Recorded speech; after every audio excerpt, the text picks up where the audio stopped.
Welcome back. Supremacy 6 Strike Force Gym presents. It's brought to you by LAmuscle.com, exclusive sports supplements. And here we are, Shane Walton versus Craig Wright, the Otago Sharks boy, against another Strike Force fighter, 18-year-old Shane Walton. My name's Shane Walton. I'm fighting out of Strike Force Canterbury.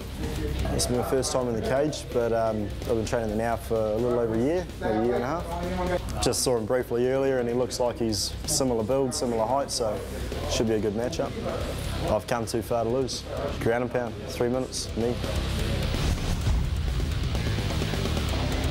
Well, powerful words from the stocky 18-year-old. His opponent, Craig Wright from the Otago Sharks MMA Team Hammerheads.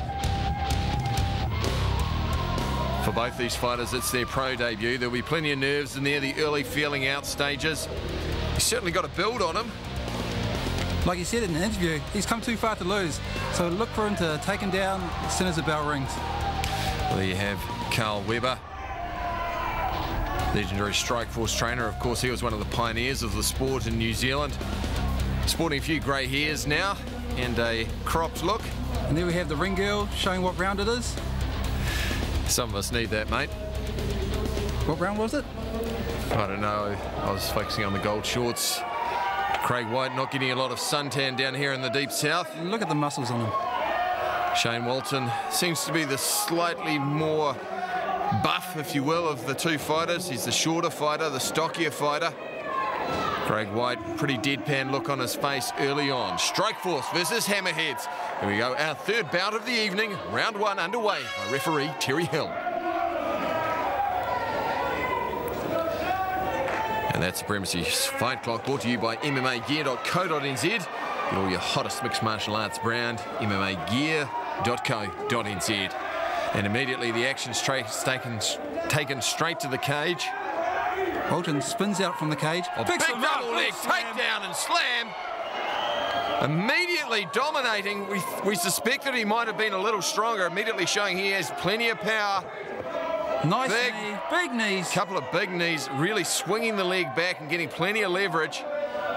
That's one he'll write home to mum about. And now in north-south position. Our producers have told us we're not allowed to use the other term. 69. Oh, and a big couple of knees on the back of the head. Illegal. You can't knee to the head. Well, referee Terry Hill's let that one go, and he's got back control, tapping out early. He's won the fight. A few questions over those knees, though. Can you knee to the back of the head like that? No, you can't knee to the grounded opponent, but he managed to get up to the mount, rain those punches down. Referee hadn't called a stop to that. Shane Walton very early showed that he had strength and dominance and certainly no mercy, got himself into good positions.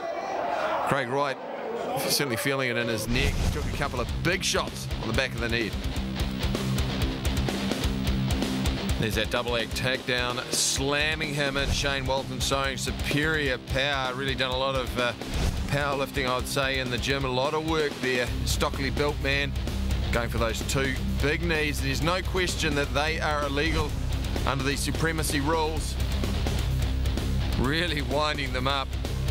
And then he moved into take back position there, and it didn't take long before Craig Wright tapped out. Terry Hill called the fight, must have missed those knees.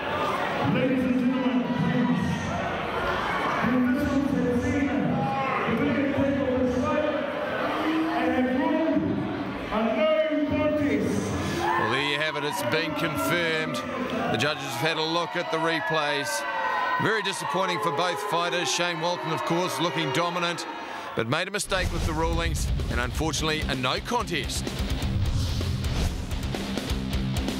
Well, we have Mitch Mckay from the Fiji gym in Dunedin. He's 21 years old, 75 kilos. His opponent, Seth Johnson from Samurai, 75 kilos as well. They're both undefeated in this middleweight bout.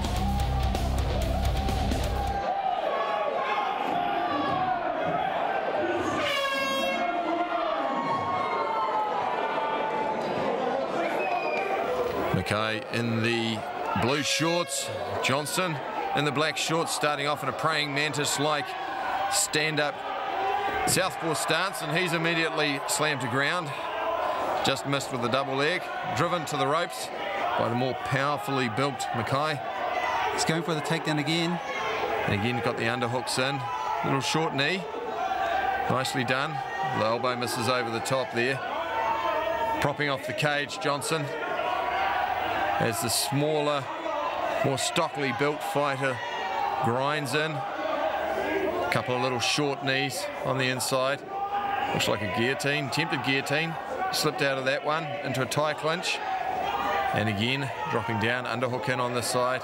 Trying for a conventional judo sweep there. Little short right hand on the inside, bit of dirty boxing. This is more of a pub brawl at this point. Couple of good knees once again. Mckay just looking to press him up against the cage and try and get a takedown. But Johnson's working well in the upper body grapple. Well, he's defending well against the shorter fighter. Got his head locked in there. Hasn't got the arm in a almost guillotine attempt. Taking a couple of knees on his thighs for his trouble. And finally goes to ground. Johnson happy to put him into a full guard at this point. He got one underhook in. Mckay looking to posture up as he works his man once again to the cage, but he might have done himself a little bit of a disservice. He's got his back at this point, all over him, but again, he's just limited by what he can do on the cage. Mckay just needs to get that right foot hooked in on the other side. And that's going for the back, but he's only got one hook in. And that's where he needs just a little bit more room than the cage is allowing him. Let's see what his defense is like. Johnson on the ground. He's obviously fighting off a rear naked choke here. Oh, looks like he's got the other hook in. He's trying to spread him out on the ground. Mckay going for the punches. Now this is a question of patience. If he doesn't panic, doesn't allow him to get the arm in, the forearm in under the neck. He's trying to slide it in there, using those short chipping away shots. And he's turned, he's in full mount though. Mckay should be raining down the punches, get this good control, and actually throw punches that hurt. He's just posturing up, looking for position at this point. They're just tip-tap shots. Yeah, well, he's got his back once again. Not bad defense though from Johnson at this point. He's not sustaining too much damage as he's flipped over. He's just not quite taking advantage of his position. There was a nice elbow there. Oh, another one, but not hard. Yeah, not really posturing up and raining down the blows. Mckay trying to grab the wrist. Good defense at this point. Well, I think he's missed a couple of opportunities to look for an Americana or Kimura. Almost as if on cue. Big elbow there, left elbow raining down. Now he's starting to now he's throwing the punches. Now it hurts. Good movement though. Johnson on the ground, just sliding himself around. And ref Matt DePar jumps in, calls a stoppage. Oh wow, I'm very surprised that he called it that early. I thought he was defending well. He didn't look too badly hurt. Did you see him tap out? No, I didn't see the tap out. He may have verbally tapped out. Yeah, surprised. I mean, he's showing a little bit of claret there, but yeah, I was a little bit surprised to see him call it at that stage. To go to the Truth Weekender replay. Big slam there. I mean, he was certainly dominated position-wise. Mckay couldn't finish it off, though. They were short chipping shots. He couldn't get the rear naked choke. I thought he defended quite well at that point. Perhaps just a little bit of inexperience, too. I mean, these guys are only 2 in 1 fight, respectively. There was the elbow that did the damage across the nose and started a little bit of claret spray, and then a succession of left-hand punches. Matt DePar watching closely. Now, at this stage, I thought he was in useful position to keep on continuing. Oh, there, you see him say something. Okay, so Matt DePar right on the money. Good call. Another submission stoppage. That's 4 in a row, 4 from 4 at this stage. No one has got out of the first round.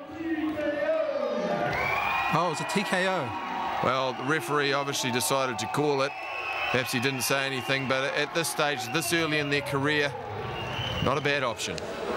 Okay, Mitch, what was the plan coming into this fight this evening? Attack. Definitely attack.